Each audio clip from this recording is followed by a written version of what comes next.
इस कहानी की शुरुआत में समुद्र में हमें एक बहुत बड़े जहाज को दिखाया जाता है और उस जहाज में एक लड़की होती है जिसका नाम होता है एलिजाबेथ। दरअसल वो समुद्री लुटेरों का गाना गा रही होती है और तभी वहां पर एक आदमी आता है और वो उसको ऐसा करने से मना करता है। वो कहता है कि तुम्हें उनका ये गाना नहीं गाना चाहिए। और तभी वहां पर जेम्स आ जाते हैं। वो कहते हैं कि तुम्हें उनका ये मनहूस गाना गाने की इजाजत किसने दी।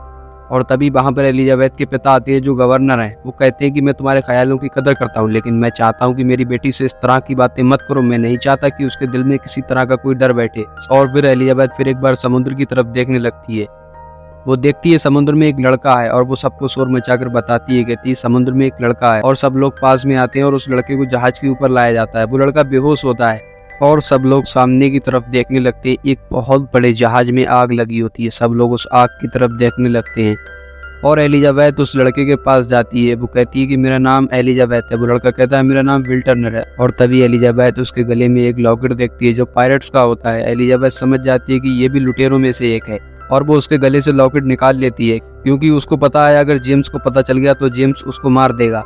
इसलिए वो उस लॉकेट को निकाल के अपने पास रख लेती है। दरअसल जेम्स समुद्री लुटेरों से बहुत नफरत करता है। और अब वक्त बीतने के बाद एलिजाबेथ और विल टर्नर बड़े हो चुके हैं और हमें दूसरी तरफ जैक को दिखाया जाता है जो पोर्ट रॉयल की बंदरगाह की तरफ आता है और वो अपनी बोट को पोर्ट रॉयल की बंदरगाह पे खड़े करने का 3 चांदी का सिक्का देता है और वो वहां से चला जाता है। और हमें दूसरी तरफ जेम्स और एलिजाबेथ को दिखाया जाता है। जेम्स उससे अपने प्यार का इजहार करता है और एलिजाबेथ की ड्रेस इतनी टाइट होती है जिससे उसका दम घुटने लगता है और दम घुटने की वजह से वो समुद्र में गिर जाती है। और उधर जैक ने एलिजाबेथ को पानी में गिरते हुए देख लिया होता है और तुरंत जैक पानी में छलांग लगा के एलिजाबेथ की जान बचा लेता है। और अचानक एलिजाबेथ के गले में जैक को पायरेट्स का लॉकेट दिखता है जो बचपन में एलिजाबेथ को विल टर्नर के गले से मिला था। एलिजाबेथ उसको बताने ही वाली होती है, तब तक जेम्स और उसके सिपाही आ जाते हैं और तभी अचानक जेम्स को जैक के हाथ में एक पायरेट्स का निशान दिखता है। वो उसको तुरंत गन पॉइंट पे ले लेता है और एलिजाबेथ कहती है कि इसने मेरी जान बचाई है, लेकिन जेम्स उसकी एक भी बात नहीं सुनता है। और जैक स्पैरो बड़े ही चालाकी से एलिजाबेथ को गन पॉइंट पे ले लेता है और वो वहां से भागने की कोशिश करता है, लेकिन वो भागने में नाकाम रहता है। और दूसरी तरफ हमें दिखाया जाता है समुद्री लुटेरों का जहाज ब्लैक पर्ल जो पोर्ट रॉयल की बंदरगाह तक पहुंच जाता है। असल में एलिजाबेथ के पानी में गिरने से उसके गले में जो सिक्का होता है उससे एक गूंज निकलती है और उससे समुद्री लुटेरों को पता चल जाता है और पोर्ट रॉयल की बंदरगाह को पूरी तरह तबाह कर देती है। और साथ ही एलिजाबेथ के कमरे तक पहुंच जाते हैं जहां एलिजाबेथ होती है, लेकिन एलिजाबेथ कहती है कि मैं तुम्हारे सरदार से बात करना चाहती हूँ। और समुद्री लुटेरों का ये एक नियम होता है, अगर उनके सरदार से कोई बात करना चाहे तो उसे उनकी इजाजत होती है। और एलिजाबेथ बारबोसा के पास जाती है। वो कहती है कि इस लड़ाई को खत्म कर दो, लेकिन बारबोसा ऐसा करने से मना कर देता है। और एलिजाबेथ उस सोने के सिक्के को समुद्र में फेंकने वाली होती है, लेकिन एलिजाबेथ से बारबोसा पूछता है कि तुम्हारे पास ये लॉकेट कहाँ से आया। लेकिन एलिजाबेथ उसके बारे में बारबोसा को कुछ नहीं बताती और बारबोसा उस लॉकेट के बदले सौदा करता है बंदरगाह को छोड़ने का। और बारबोसा और उसके साथी लुटेरे बंदरगाह को छोड़कर चले जाते हैं, लेकिन एलिजाबेथ को अपने साथ बंदी बनाकर ले जाते हैं। लेकिन एलिजाबेथ बारबोसा से कहती है कि कायदे के अनुसार तुम्हें मुझे किनारे तक पहुंचाना होगा। लेकिन बारबोसा कहता है कि पहली बात, हमारे सौदे में कोई बात नहीं हुई थी जो तुम्हें किनारे तक पहुंचाया जाए, और दूसरी बात, कायदे लुटेरों पर ही लागू होते हैं जो कि तुम नहीं हो, और तीसरी बात, कायदे बनाए ही इसीलिए जाते हैं ताकि वक्त आने पर उन्हें तोड़ा जा सके। और दूसरी तरफ हमें विल और जैक को दिखाया जाता है। विल उससे पूछता है कि तुम मेरा नाम सुनकर तुम मेरी मदद करने के लिए तैयार क्यों हो गए। तब उसे जैक उसके जीवन की सच्चाई बताता है। वो कहता है कि तुम एक लोहार के बेटे नहीं बल्कि एक लुटेरे के बेटे हो। वो कहता है तुम्हारे पिता का नाम बूटस्ट्रैप टर्नर है।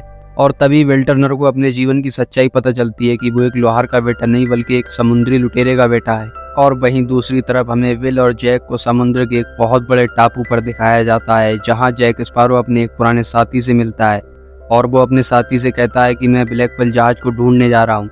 और जैक स्पैरो अपने साथी से कहता है कि हम बारबोसा से एक सौदा करेंगे। उसका साथी उससे पूछता है कौन सा सौदा। और तभी जैक उसे बताता है कि बारबोसा को बूटस्ट्रैप टर्नर के बेटे विल टर्नर की जरूरत है, जिसके बदले हम बारबोसा से ब्लैक पर्ल जहाज का सौदा करेंगे और उसके बदले हम विल टर्नर को देंगे और उसके बदले में हम ब्लैक पर्ल जहाज को हथिया लेंगे। और एक बार फिर बारबोसा और एलिजाबेथ को आमने सामने दिखाया जाता है। एलिजाबेथ बारबोसा से कहती है कि तुम्हें तुम्हारा सोने का सिक्का वापस मिल गया, अब तुम मुझे यहाँ से जाने दो। और तभी बारबोसा उस सोने के सिक्के की सच्चाई बताता है। वो कहता है कि ऐसे 882 सिक्के सोने के बक्से में बंद करके कॉर्टिस को दिए गए थे ताकि वो एस्टिक के लोगों पे कत्लेआम ना करे, लेकिन उसकी भूख मिटने वाली नहीं थी और उसकी इस हरकत से ऊपर वाले ने इस खजाने को श्रापित कर दिया। अगर उस खजाने से कोई भी एक सिक्का चुराएगा तो उसको दुनिया के अंत तक सजा दी जाएगी।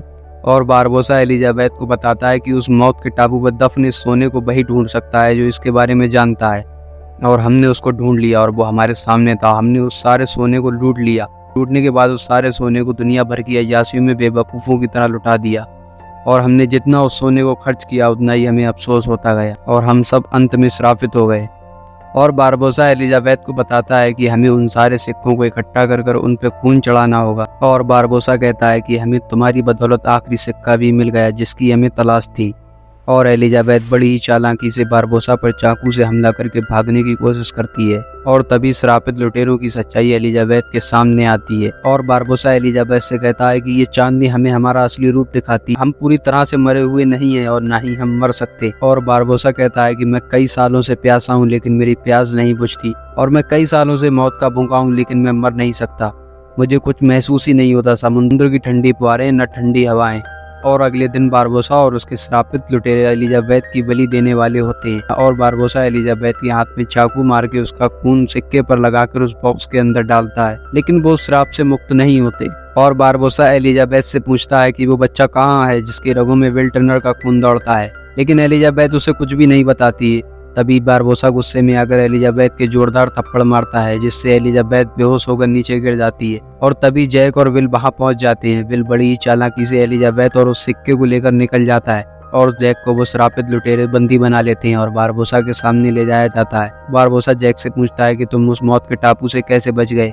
तभी जैक उसे बताता है कि तुमने मुझे उस मौत के सुनसान टापू पर मरने के लिए छोड़ दिया था जिससे मैं श्रापित नहीं हुआ और तुम सब श्रापित हो गए। और जैक बारबोसा से कहता है कि तुम्हें जिस आदमी के खून की जरूरत है मैं तुम तक उसे बड़ी आसानी से ला सकता हूँ। और तभी बारबोसा उसे बंदी बना लेता है और जल्दी ही बारबोसा और उसके श्रापित लुटेरे इंटरसेप्टर जहाज के पास पहुंच जाते हैं और वो कुछ ही पलों में इंटरसेप्टर जहाज को तबाह कर देते हैं और उन सारे लोगों को बंदी बना लेते हैं। और अब बारबोसा को पता चल चुका है कि वो स्ट्रैप टर्नर का बेटा विल टर्नर है। और बारबोसा जैक और एलिजाबेथ को समुद्र में फेंक देता है। फिर जैक और एलिजाबेथ उसी टापू पर पहुंचते हैं जहां जैक को पहले बारबोसा ने मरने के लिए छोड़ दिया था। वहां जैक की ढेर सारी दारू भी होती है और एलिजाबेथ जैक की उस दारू में आग लगा देती है जिसकी लपटों को देखकर इंटरसेप्टर जहाज उन्हें बचाने आता है और उन्हें वहां से बचाकर ले जाता है। और तभी जैक जेम्स से कहता है कि ब्लैक पर्ल जहाज काफी तबाह हो चुका है और इसलिए उसका ज्यादा तेज चलना नामुमकिन होगा। जरा सोचो, ब्लैक पर्ल जहाज आखिरी लुटेरा जहाज है इस पूरे समुद्र में और तुम्हारे पास उसको पकड़ने का आखिरी मौका है। अगर तुम चाहो तो उसको बड़ी आसानी से पकड़ सकते हो, लेकिन जेम्स ऐसा करने से उसको मना कर देता है। और तभी एलिजाबेथ जेम्स से कहती है कि अगर विल को बचाने में तुम मेरी मदद करोगे तो मैं तुमसे शादी करूंगी। और ये बात सुनकर जेम्स मान जाता है और तभी जेम्स और उसके सिपाही उस गुफा की तरफ चलना शुरू कर देते हैं। और दूसरी तरफ हमें दिखाया जाता है बारबोसा और उसके साथी श्रापित लुटेरे विल टर्नर की बलि देने के लिए उस गुफा में ले जाते हैं जहाँ बारबोसा ने सोने के सिक्कों को इकट्ठा किया है। और दूसरी ओर जेम्स और उसके सिपाही उस गुफा तक पहुंच जाते हैं जहां बारबोसा विल टर्नर की बलि देने वाला होता है। और तब तक जैक वहां पहुंच जाता है और जैक बारबोसा को ऐसा करने से मना कर देता है। वो कहता है कि बाहर डॉन्टलेस जहाज तुम्हारे इंतजार में है, अगर तुम श्राप से मुक्त हो गए तो भी तुम बच नहीं पाओगे और इसलिए तुम अपने साथियों से कहो कि वो डॉन्टलेस जहाज के सिपाहियों को खत्म कर दे और फिर तुम्हारे पास 2 जहाज होंगे। फिर डॉन्टलेस भी तुम्हारा होगा और ब्लैक पर्ल भी तुम्हारा होगा और फिर लूटने के लिए तुम्हारे पास 2 जहाज होंगे और उसके बाद तुम मुझे ब्लैक पर्ल जहाज का कप्तान बना देना। मैं हमेशा तुम्हारे झंडे तले काम करूंगा और जो भी लूट करूंगा उसमें से 10% तुम्हें दूंगा। और बारबोसा वैसा ही करता है जैसा जैक ने कहा होता है। बारबोसा अपने साथी श्रापित लुटेरों को डॉन्टलेस जहाज पर हमला करने को बोलता है और वो श्रापित लुटेरे डॉन्टलेस जहाज पे हमला करके उसको तबाह कर देते हैं। और तभी हमें गुफा के अंदर दूसरी तरफ दिखाया जाता है। बारबोसा और जैक आपस में तलवारबाजी कर रहे होते हैं और इसी बीच बारबोसा जैक के तलवार मारता है जिससे जैक को कुछ नहीं होता है। असल में जैक ने भी उस खजाने में से एक सिक्का चुराया था और अब वो भी उन लुटेरों की तरह श्रापित हो चुका है। और तभी अचानक हमें एक गोली चलने की आवाज आती है जो जैक ने बारबोसा के ऊपर चलाई होती है और वो गोली बारबोसा ने जैक को दी थी जब उसे मौत के टापू पे मरने के लिए छोड़ दिया था। और जैक ने उस गोली को संभाल के रखा था ताकि उस गोली से वो बारबोसा को मार सके और उसने वैसा ही किया। और तभी जैक विल टर्नर को वो सोने का सिक्का देता है जो उसने श्राप खजाने में से चुराया था और विल टर्नर उस सिक्के पर अपना खून लगाकर उस बक्से में डाल देता है और सभी श्रापित लुटेरे श्राप से मुक्त हो जाते हैं और बारबोसा वहीं पर खत्म हो जाता है।